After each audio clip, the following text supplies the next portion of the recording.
जैसे हम यहाँ पर प्रार्थना खत्म करके एक वचन दिया, भविष्यवाणी का वचन, क्योंकि आप टंग्स प्रेयर और प्रोफेटिक प्रेयर में हैं। पवित्र आत्मा ने कहा तीतुस 3 अध्याय उसकी 3 आयत को पढ़, उसमें से पढ़ना शुरू कर। और मैंने अभी पढ़ लिया जो पवित्र आत्मा ने मुझे देखने को कहा। अब मैं उसे बताने जा रहा हूं मैंने क्या पढ़ा। आपको याद रहे क्योंकि ये पवित्र आत्मा ने दिया है, तीतुस 3 की 3। और जब मैंने इसे पढ़ा मैंने क्या देखा कि जो हमने प्रेयर शुरू की थी, एक प्रेयर में हमने एक लाइन बोली थी, आप देखेंगे वही लाइन प्रभु ने वचन के द्वारा प्रकट की। पवित्र आत्मा चाहता है कि उस लाइन को आप अपने हृदय में रखकर आज रियल थैंक्स करें अपने उद्धार के लिए परमेश्वर का। हम जब प्रार्थना शुरू कर रहे थे, अचानक से वो प्रार्थना हमने की कि परमेश्वर हम धन्यवाद करते कि हमने तेरे नाम को जान लिया। यीशु तू हमारे जीवन में आया, तूने हमारा उद्धार किया आत्मा के द्वारा। अगर सोच के देखो जीसस आपकी लाइफ में ना आते, सोच के देखो अपने आसपास के लोगों को। अगर मैं 2010 में मसीह में आया, जो 2010 से जो मेरे आसपास के लोग थे, किसी ने सुसाइड कर लिया।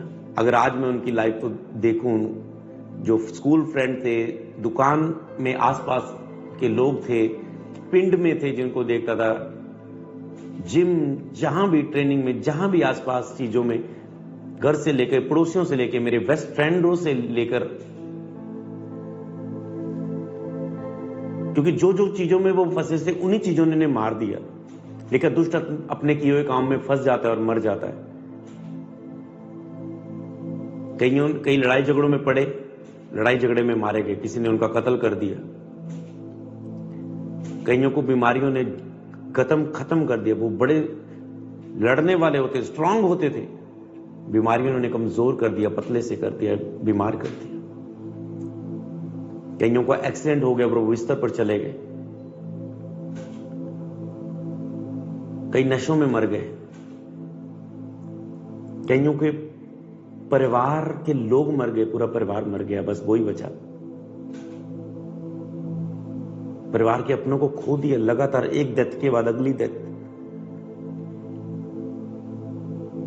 और बहुत से ऐसे लोग कई नशों में चल गए। नॉर्मल लाइफ दिख रही थी, कुछ सालों के बाद पता चला वो लड़का कहां है, अरे वो तो नशों में चला गया।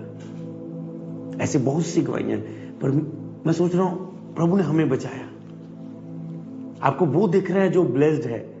भजन संहिता में 73 में 73 में याद रहेगा ना, 73, 7 ब्लेस्ड अंक, 3 ब्लेस्ड अंक, 7 उपवास, 3 उपवास, 7 दिन बाइबल में आता है, 3 दिन बाइबल में आता है।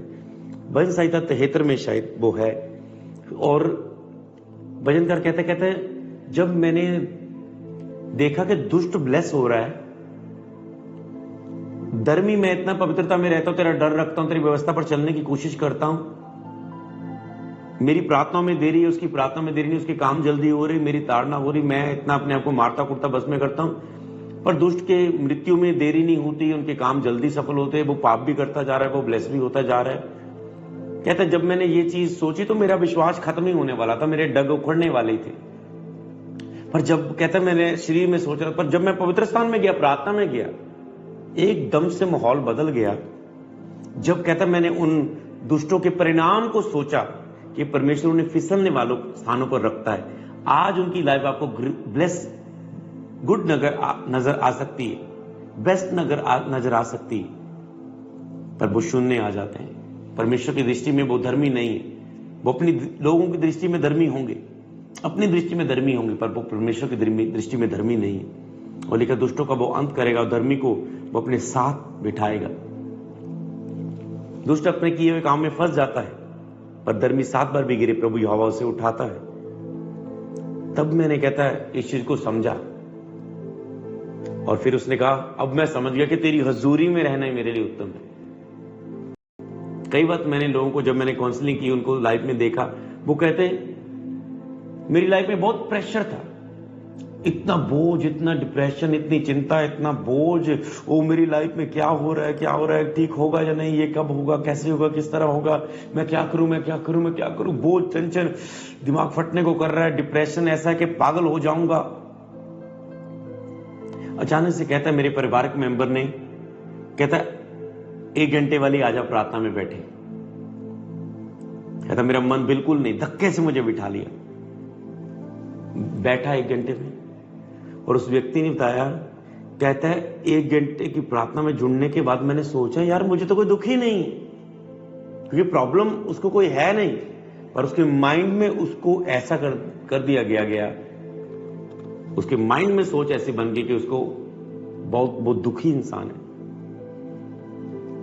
तो कहते जब मैं प्रेयर में बैठा मुझे लग रहा है यार कुछ है ही नहीं है प्रॉब्लम, या सब कुछ तो ठीक है। पर कुछ समय के बाद वो कहते जब मैंने प्रेयर में बैठना फिर से बंद किया, जुड़ना बंद किया, मैं फिर से अपने आप को वैसे ही देखने लगा। तो इस बात से आप क्या सीख रहे हैं? अपने आप को परमेश्वर की प्रेजेंस में बिठा कर रखो निरंतर, तो आपको पता चलेगा आप मसीह में कौन है। आप वो सुनेंगे जो परमेश्वर आपको सुनाना चाहता है, आप वो बनेंगे जो परमेश्वर आपको बनाना चाहता है, वो देखेंगे अपने जीवन में जो काम परमेश्वर आपके जीवन में चाहता है, आपके जीवन से चाहता है। और जब आप संसार में अपनी सोचों में, विचारों में, दुनिया में बैठेंगे, शैतान की सुनेंगे, तो वो आपको इतना नकारात्मक कर देगा, आपके विश्वास को घायल कर देगा, अपने आप को घायल कर देगा कि लोग सुसाइड तक पहुंच जाते हैं। आपको अब चुनना है, आप प्रभु को चुनेंगे जहां शरीर की और शैतान की लोगों की प्रेजेंस को चुनेंगे, जब प्रभु के पास रहना। आप समझ जाएंगे कि प्रभु के पास ही रहना मेरे लिए भला है। मेरे spiritual father apostle uncle Yusuf Noorullah ji बताते हैं, कहते अगर मुझे जब डिप्रेशन के अटैक होते थे ना, मैं जब नया प्रभु में आया तो मेरे पास, जब मैं प्रार्थना करता था, बाइबल पढ़ता तो मुझे रिलीफ मिलता था। तो मेरे लिए अब कोई कारण ही नहीं बचा था कि मैं कुछ और करूं। तो मेरी प्रेयर, वचन, बाइबल रीडिंग 8-8 घंटे प्रभु के साथ बैठना होता था, क्योंकि जब मैं बैठू तो मैं रिलीफ फील कर रहा हूं। सोचो, आपको पता है जब मैं प्रेयर वचन पढ़ रहा हूं तो मैं ठीक हूं। जैसे कि नशा करने वाला क्या करता है कि जब मैं नशा करूं तो मुझे ठीक लग रहा है, जब मुझे नशा ना मिले, समझ पा रहे हैं? तो अब जब आपके ऊपर इतने अटैक्स है, आप प्रभु की प्रेजेंस में जाएं, क्योंकि जब आप बाइबल में, प्रेयर में, चर्च में बैठे हो आपको रिलीफ मिले होंगे। कई लोगों ने बोला पास्टर जी, यही ऑफिस में ऐसे सामने बैठे, पास्टर जी जब तो मैं चर्च में होती तो सब कुछ ठीक लग रहा है, दुष्ट आत्मा की कोई अटैक नहीं होते और सब कुछ ठीक लगता है, जैसे ही घर जाती हूँ उस माहौल में जाती हूँ तो सब कुछ ऐसा। मैंने कहा भाई चर्च ही रखने हैं आपको, आ जाओ फिर चर्च ही आ जाओ, सब कुछ आपका रहना खाना चर्च में कर देते हैं। नहीं, मेरे ऊपर ये जिम्मेवारियां, वो जिम्मेवारियां, ये कौन कैसे होगा, वो कैसे होगा, पॉसिबल नहीं है। नहीं, पास ही तो आप आ सकते। नहीं, समझ पा रहे? आपको डिसीजन तो लेने होंगे, समझ पा रहे? एक बार अपनी डिलीवरेंस के लिए काम कर लो, फिर कर लो जो अपनी लाइफ में सेविंग करनी है, कर्जे उतारने, सब चीजें, समझ पा रहे?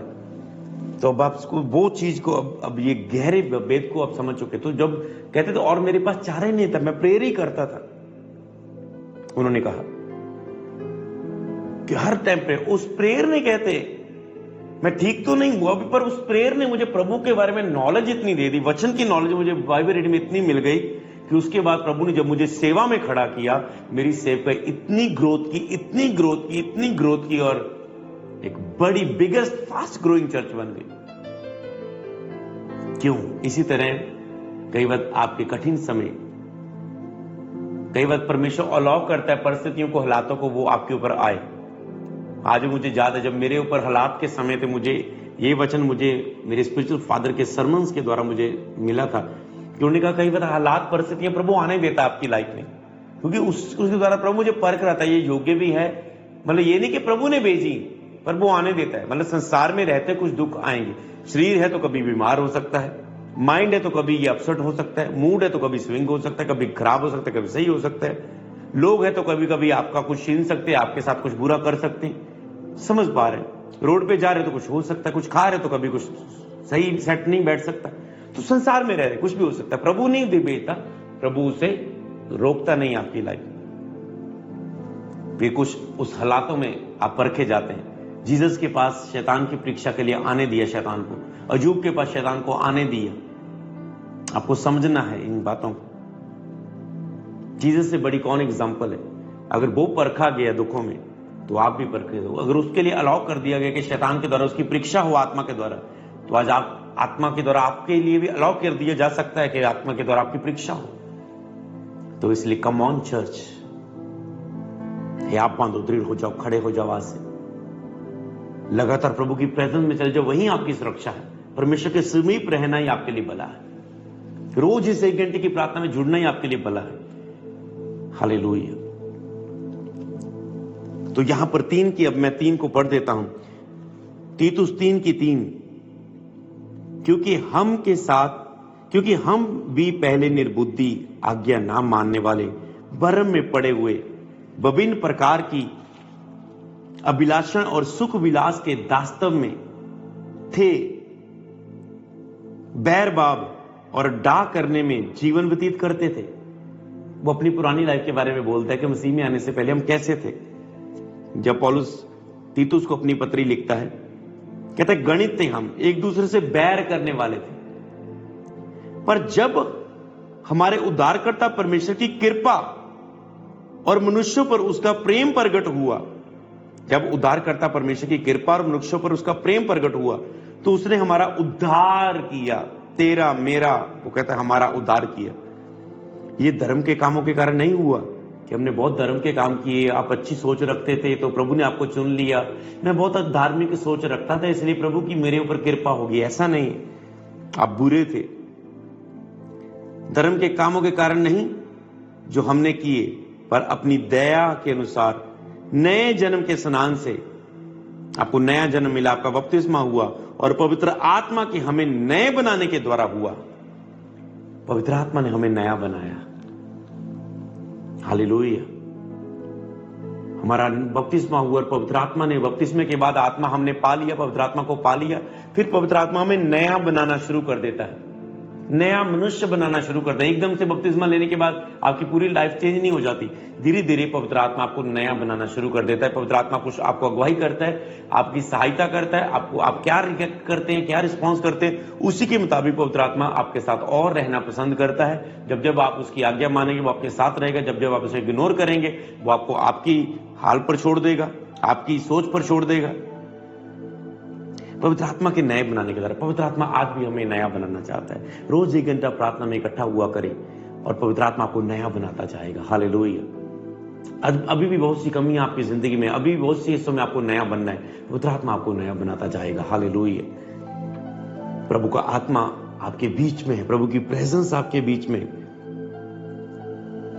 प्रभु का आत्मा आपको नया बनाता जाएगा। क्या आप नया बनना चाहते हैं पवित्र आत्मा के द्वारा? तो रोज पवित्र आत्मा के करीब जाए, संडे चर्च में आए, बाइबल का लिख पवित्र आत्मा के द्वारा है, बाइबल के करीब जाएं। सारी लिख परमेश्वर की आत्मा के द्वारा है। जब आप बाइबल को पढ़ते हैं तो बाइबल के पीछे कौन है? होली स्पिरिट। आपका उसके साथ आमना सामना होता है। जो लोग बाइबल नहीं पढ़ते वो पवित्र आत्मा के होली स्पिरिट निश्चित नहीं कर सकते, वो पवित्र आत्मा के अधीन नहीं चल सकते, क्योंकि सारी लिख पवित्र आत्मा के द्वारा है। पवित्र आत्मा इसी के द्वारा आपको तैयार, मजबूत, दृढ़ करता है, उपयोग करता है, बात करता है, अपने नियंत्रण में लेता है, अपनी इच्छाओं के नीचे लेता है, अधीनगी में लेता है। हालेलुया। तो ये वचन आपकी लाइफ में फल लेकर आए। अपने उद्धार को सदा याद करो, अपने उद्धार के लिए सदा थैंक्स बने रहो कि मैं मसीह में हूं, मैं थैंक्स करता। कई लोग कहते रहे वो मैं मसीह में हूं, मेरी लाइफ में ये क्यों, वो क्यों, वो क्यों। भूल जा सब कुछ। उसने आपको उद्धार दिया है, मरने के बाद स्वर्ग का वायदा किया है। मरने के बाद लोगों के पास आस नहीं है, तेरे पास आस है, लेकिन हमें बहुत क्लेश उठा के स्वर्ग के राज्य में प्रवेश करना होगा, क्योंकि संसार में उसने कहा तुम्हें क्लेश हो सकता है, चिंता न कर, मैंने संसार को जीत लिया। कहता है एक समय आएगा मैं तेरी आंखों से सारे आंसू पोंछ दूंगा। हालेलुया।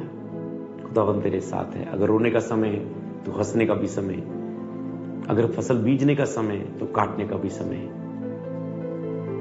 इन दिनों में हम फसल को बीज रहे हैं, अपने स्पेशल बीजों को बो रहे हैं जमीन के लिए। प्रभु ने कहा कि हम विश्वास की कि प्रभु हमें कोई लैंड, कोई जमीन देने जा रहा है, मुझे नहीं पता कौन सी।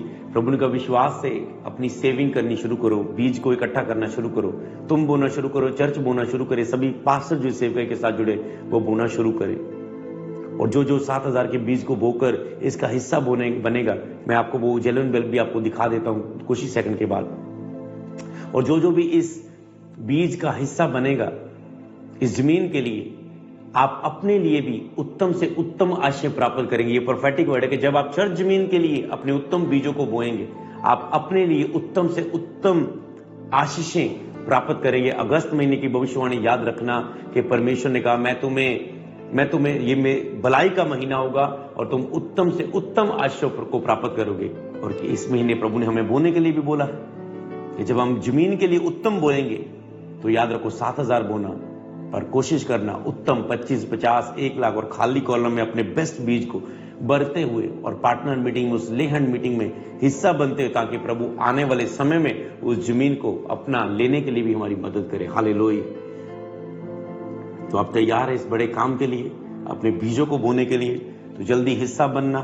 और जब मैं आप पार्टनर्स को बुलाऊं तो आप मेरे साथ बैठेंगे, प्रार्थना करेंगे, मैं आप पर लेहंड करूंगा और मैं शेयर करता जाऊंगा कि परमेश्वर आगे इस विजन में हमें क्या दिखा रहा है। हालेलुया।